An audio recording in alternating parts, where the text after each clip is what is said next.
Well, everybody, what do you think? As you know, this here is the 2019 ATLTF Build-Off tractor. And as of yesterday, she's officially done. Yes. Last time you seen it, it was running and driving, so mechanically it was pretty much there, but I've been packing away on little things for the last little bit. And I guess it's done. About getting close to only a month left, so I figured I should get my video made up. So anyway, I'll go over some stuff here. The engine, I can't remember if I mentioned it in the last video, but I'll show you everything. Here we are. This is a 8 horsepower Kohler, a K181. A horizontal shaft engine, obviously, which is not how the original engine was set up, but I'll get back to that in a minute. So yeah, just an 8 horse, completely stock, other than I have direct throttle going on and different exhaust, but other than that, she's completely stock.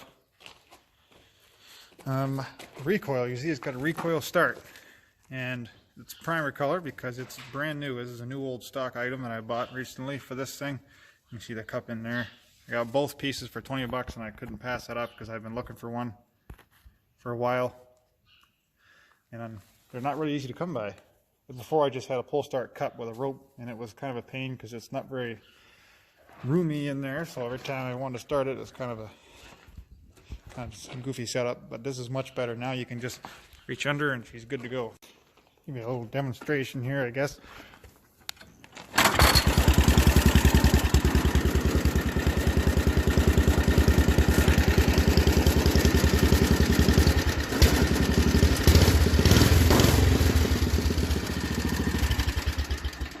Cold yet, but yeah, as you can see, that works really nice. A lot better than before. So yes, horizontal shaft engine. The transaxle is a Peerless 600 series, which, as some of you may know, is a vertical shaft transaxle. So what I did here, if I can show you, you might be able to see it. Yep, there you go. Yeah, you can see it's been flipped this way and tipped up forward so the pinion shaft faces the front of the tractor, allowing it to accept the drive shaft.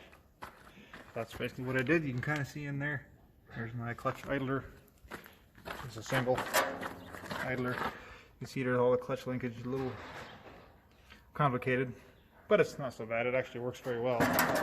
It actually pulls away. It's actually loose right now. The parking brake's locked in. It pulls away from the pulleys to tighten the belt, which I usually try not to do, because I don't really like that as much of the clutches, but I didn't have much of an option because I didn't have the room to work with on this one that I usually do. So, but it works great. There's no slippage or nothing. It takes off nice and smooth and disengages fine.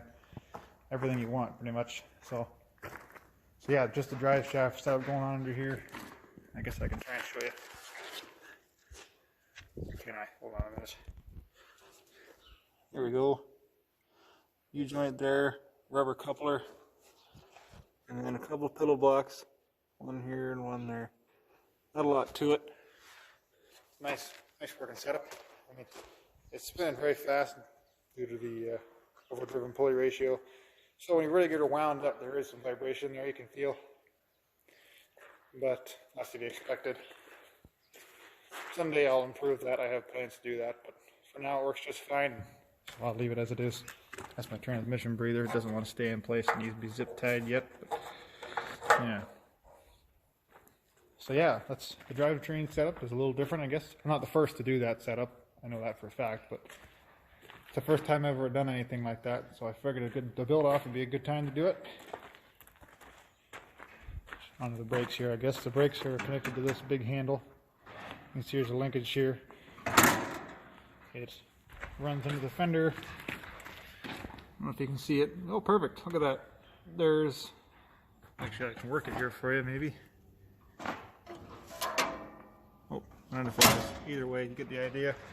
It's a go-kart style mechanical caliper in there. And it actually has... I have a mount that I made for it. It actually uses the stock transaxle rotor. Kind of different. It's a bigger rotor. It's not one of the little dinkin' ones. It's a pretty good size one, but... Obviously not like a neck braking stop, but it's a very nice working setup actually.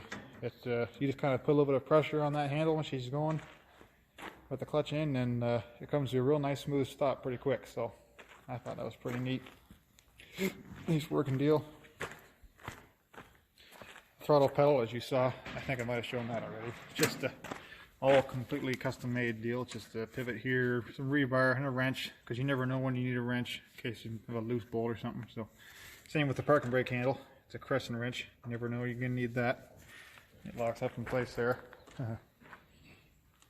And the dash here, the shifter, a little bit of roller chain on there, same as the seat, of course. You got just nothing really fancy going on here. Just a push-pull switch for the ignition. There's a tether kill switch here. I figured that was a good idea for this build, so got one of those. The appropriate labels for the throttle, or the throttle and the brake. Your whoa and your go. Your brake and your throttle, very important to label those, just so you know. There's your choke. Nice fancy looking knob. Yeah.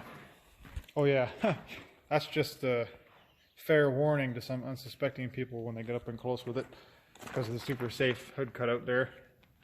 You never know. Gotta make sure everybody's paying attention. There's the label in case you can't find the starter. It's right under here. That's the start. Do a barbed wire on the exhaust. That's always nice to have. The front end is a little different.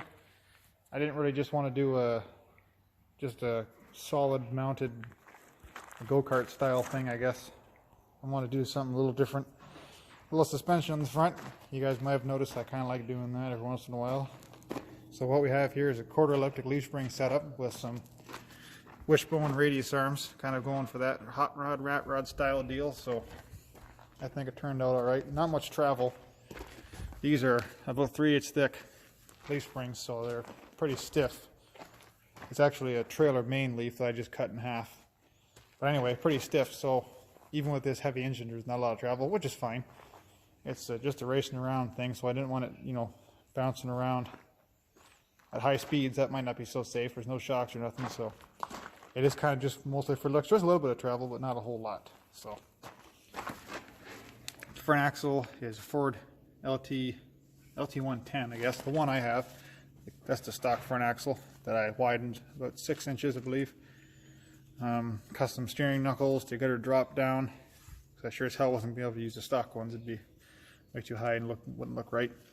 Steering arms off a different front axle. 2 front axles, I guess, 1 for each. Yeah.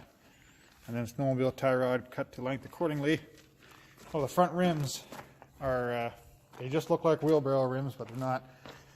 They're from an Alice Chalmers B110, the parts one that I have. They use tapered roller bearings in there, which is a very, very good setup if you're going this fast. Obviously, stock ball bearings that they have in some rims would not hold up to that at all. But these tapered roller bearings are way better. They're going to hold up just nice, I think. So, and they're serviceable. You can take them apart and repack them and all that. So, but anyway, I guess that's most of the major stuff. Oh yeah, you can see my crazy fuel line here coming from the tank. That's a stock plastic tank that I kind of rat rodified, I guess. A little artificial patina. Could have turned out better, but I think it looks alright. Better than before. But the fuel line, I had to get crazy with the copper nickel brake line, of course, make that look kind of neat. So, yeah. The hood prop just kind of rests in that little fork there and hold the hood up. It works pretty nice. The hinge is at the back here, just a single. It used to tip up like this here, of course, like most tractors, but I changed it. Just figured it'd be better that way. So yeah, this is the rat rod, I guess.